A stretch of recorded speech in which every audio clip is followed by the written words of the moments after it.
മഹാശിവരാത്രി ഹൈന്ദവരുടെ, പ്രത്യേകിച്ച് ശൈവരുടെ ഒരു പ്രധാനപ്പെട്ട ആഘോഷമാണ് മഹാശിവരാത്രി. ത്രിമൂർത്തികളിൽ ഒരാളായ പരമശിവനുമായി ബന്ധപ്പെട്ട ഏറ്റവും പ്രധാനപ്പെട്ട വ്രതവും ആഘോഷവുമാണിത്. കുംഭമാസത്തിലെ കൃഷ്ണപക്ഷത്തിലെ 13-ാം രാത്രിയും 14-ാം പകലുമാണ് ശിവരാത്രി ആഘോഷിക്കുന്നത്. ഹൈന്ദവ വിശ്വാസപ്രകാരം ശിവന്റെ രാത്രിയാണ് ശിവരാത്രി, അഥവാ ശിവമായ രാത്രിയാണ് ശിവരാത്രി. ശിവരാത്രി എന്നാൽ മംഗളരാത്രി എന്നാണ് അർത്ഥം.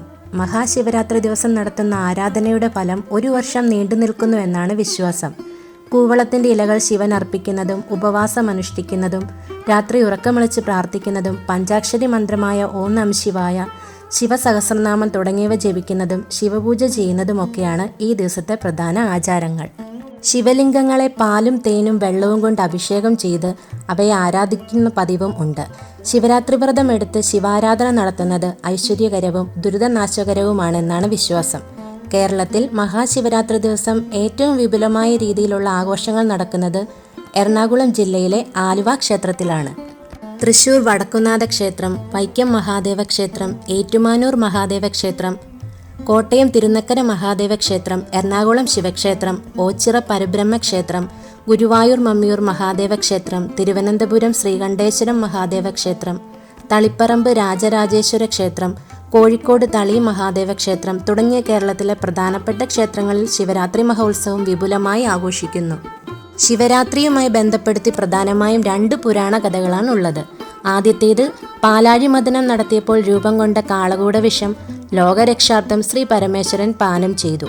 ഈ വിഷം ഉള്ളിൽ ചെന്ന് ഭഗവാന് ഹാനികരമാവാതിരിക്കാൻ ശ്രീ പാർവതി അദ്ദേഹത്തിൻ്റെ കണ്ടത്തിൽ മുറുക്കി പിടിക്കുകയും വായിൽ നിന്ന് പുറത്തു പോവാതിരിക്കാൻ ഭഗവാൻ മഹാവിഷ്ണു വായ പൊത്തിപ്പിടിക്കുകയും ചെയ്തു. അങ്ങനെ വിഷം കണ്ടത്തിൽ ഉറയ്ക്കുകയും ഭഗവാന് നീലകണ്ഠൻ എന്ന നാമധേയം ലഭിക്കുകയും ചെയ്തു. ഭഗവാന് ആപത്തൊന്നും വരാതെ പാർവതീദേവിയും മറ്റു ദേവിമാരും ഉറക്കമിളച്ച് പ്രാർത്ഥിച്ച ദിവസമാണ് ശിവരാത്രി എന്നാണ് വിശ്വസിക്കുന്നത്. രണ്ടാമത്തേത് ശിവമാഹാത്മ്യവുമായി ബന്ധപ്പെട്ടതാണ്. ബ്രഹ്മാവും വിഷ്ണുവുമായി ബന്ധപ്പെടുത്തിയാണ് ആ കഥ. മഹാവിഷ്ണുവിൻ്റെ നാഭിയിൽ നിന്നും ഉടലെടുത്ത താമരയിൽ ബ്രഹ്മാവ് ജന്മമെടുത്തു.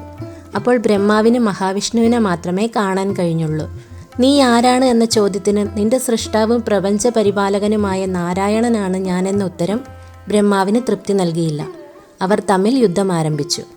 ഒരു ശിവലിംഗം അവർക്കു മധ്യേ പ്രത്യക്ഷപ്പെട്ടു. അതിൻ്റെ മേലഗ്രവും കീഴഗ്രവും ദൃശ്യമായിരുന്നില്ല. യുദ്ധം അവസാനിപ്പിക്കുവാനും ജ്യോതിർലിംഗത്തിൻ്റെ അഗ്രം കണ്ടുപിടിക്കുന്നവനാണ് ശ്രേഷ്ഠനെന്നും അശരീരി മുഴങ്ങി. അഗ്രങ്ങൾ കണ്ടുപിടിക്കാൻ ബ്രഹ്മാവ് അതിൻ്റെ മുകളിലേക്കും വിഷ്ണു താഴേക്കും സഞ്ചരിച്ചു. വളരെ പരിശ്രമിച്ചിട്ടും പരാജയപ്പെട്ടു 2 പേരും പൂർവ്വസ്ഥാനത്ത് വന്നു നിന്നു.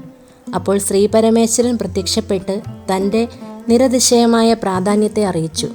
പരമശിവൻ പ്രത്യക്ഷപ്പെട്ടത് മാഘമാസത്തിലെ കറുത്ത പക്ഷത്തിൽ ചതുർദശി രാത്രിയിലായിരുന്നു. എല്ലാ വർഷവും ഈ പുണ്യരാത്രി വിശേഷമായി അനുഷ്ഠിക്കണമെന്നും മംഗളകരമായ അത് ശിവരാത്രി എന്നറിയപ്പെടുമെന്നും മഹാദേവൻ അരുളി ചെയ്തു.